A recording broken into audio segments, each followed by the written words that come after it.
बिस्मिल्लाहिर्रहमानिर्रहीम। अस्सलाम वालेकुम। क्या हाल है बेटा, कैसे हैं आप? खैरियत हैं?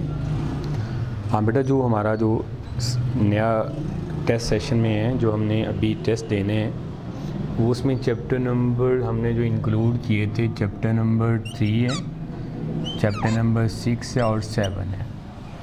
अगर हम बोर्ड की पेयरिंग को देखते हैं तो हमारा जो क्वेश्चन नंबर 3 शॉर्ट क्वेश्चन क्या है, जब आप शॉर्ट क्वेश्चन की बात करते हैं 3 है, तो वो इन्हीं 3 चैप्टर से बन रहा है। सेकेंडली अगर आप बात करते हैं इसके अंदर शॉर्ट क्वेश्चन कितने कितने आएंगे बेटा, जो हमारा चैप्टर नंबर 3 है इसमें से जो शॉर्ट क्वेश्चन आएंगे वो 3 शॉर्ट क्वेश्चन होंगे और 6 में से आपके 4 होंगे, 7 से 2 शॉर्ट क्वेश्चन होंगे।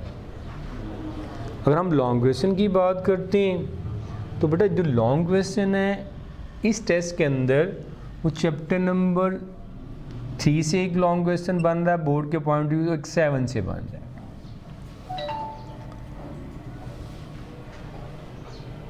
फिर हम एमसीक्यू अगर बात करते हैं तो हमारे एमसीक्यू का जो पोर्शन है क्वेश्चन नंबर 1, 3 से एक शॉर्ट एमसीक्यू आएगा, चैप्टर नंबर हमारे पास 6 में से भी एक एमसीक्यू आएगा और 7 से हमारे पास 2 एमसीक्यू आएंगे।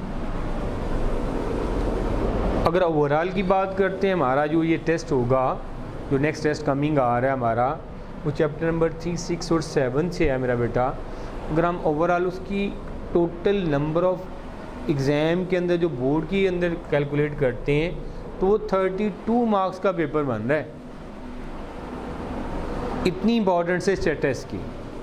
अगर हम बात करते हैं 3, 6 और 7 के अंदर 3 से 3 शॉर्ट क्वेश्चन है बेटा, 6 से 4 शॉर्ट क्वेश्चन है, 7 से हमारे पास 2 शॉर्ट क्वेश्चन आते हैं। एक लॉन्ग क्वेश्चन आपका बोर्ड में 3 चैप्टर से आना है, एक 7 से आना है। अगर एमसीक्यू की बात करते हैं तो एक तीसरे चैप्टर से आएगा, एक आपका 6 चैप्टर से आएगा और एक ही आपका जो होगा वो 7 चैप्टर से आएगा, 2 7 चैप्टर से आएंगे। अगर आप कैलकुलेट कर लेते हैं जो इसकी पेपर की जो वेटेज बन रही है एनुअल के लिहाज से वो 32 मार्क्स की है। लिहाजा हमने क्या काम करने हैं, एक तो आपके पास टाइम अच्छा खासा मिल गया इसकी प्रिपरेशन के लिए, हमने क्या काम करेंगे, इसको अच्छे तरीके से तैयार करेंगे ताकि हमारा जो 75 मार्क्स का जो टारगेट है वो अच्छे तरीके से चेज़ हो जाए। यानी अगर हम ये टेस्ट तैयार कर लेते हैं, हमारे 2 लॉन्ग क्वेश्चन तैयार हो रहे हैं बोर्ड के, 2 लॉन्ग क्वेश्चन अगर हमारे तैयार हो जाते हैं, एक शॉर्ट क्वेश्चन का पोर्शन भी तैयार हो रहा है, तो ऑलमोस्ट हाफ आपका सिलेबस तैयार हो रहा है बोर्ड के अंदर। तो लिहाजा जब हम बात करते हैं चैप्टर नंबर 3 की है, इसमें पहला जो आर्टिकल है एल्गोरिथम के बारे में है। किसी भी चीज़ को जब आप परफॉर्म कर रहे होते हैं, किसी भी चीज़ को रन कर रहे होते हैं, हम उसका स्टेप बाय स्टेप जो प्रोसीजर यूज़ करते हैं उसे एल्गोरिथम कहलाता है। जब भी आप प्रोग्राम को बनाते हैं तो आप प्रोग्राम को जब एग्जीक्यूट कर रहे होते हैं मेरा बेटा, उनको हम 3 स्टेजेस में डिवाइड कर रहे होते हैं। जब भी आप प्रोग्राम को बनाएंगे, उसको चलाएंगे, वो 3 प्रोसेसिंग के अंदर गुजरता है, 3 फेज़ के अंदर से गुजर रहा होता है। फर्स्ट वन बेटा हमारे पास इनपुट होता है, सेकंड वन आउटपुट होता है, थर्ड वन आपका प्रोसेस होता है। जब भी आप प्रॉब्लम को सॉल्व करना स्टार्ट करते हैं तो आप उसको डाटा या इंफॉर्मेशन एज अ इनपुट देते हैं जो एल्गोरिथम के मुताबिक होता है। सेकेंडली क्या काम करते हैं, जब आप उसको एग्जीक्यूट करते हैं, आफ्टर प्रोसेसिंग जो उसका सोल्यूशन होता है वो आपकी आउटपुट आता है। थर्डली जो इसके बिटवीन है, इनपुट को आउटपुट में कन्वर्ट करने के लिए उसे हम प्रोसेस कहते हैं।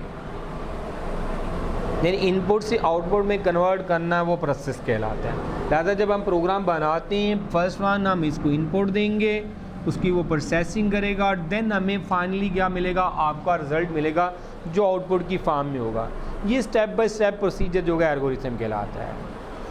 अब अगर हम बात करते हैं इसकी कंप्यूटेशन प्रॉब्लम के बारे में, जब आप कंप्यूटेशन प्रॉब्लम की बात करते हैं तो इसकी हमने जो डिवीज़न की थी वो कितने हिस्सों में की जाती है। फर्स्ट वन आपके पास डिसीजन प्रॉब्लम्स आती है जिसका आंसर जो होता है वो ट्रू एंड फॉल्स में आता है। फिर दूसरी जो चीज़ होती है वो आपके पास सर्च प्रॉब्लम आती है, जहाँ पे आपने सलूशन को फाइंड आउट करना होता है, आया वो मीट कर रहा है जो आपने क्राइटेरिया दिए है।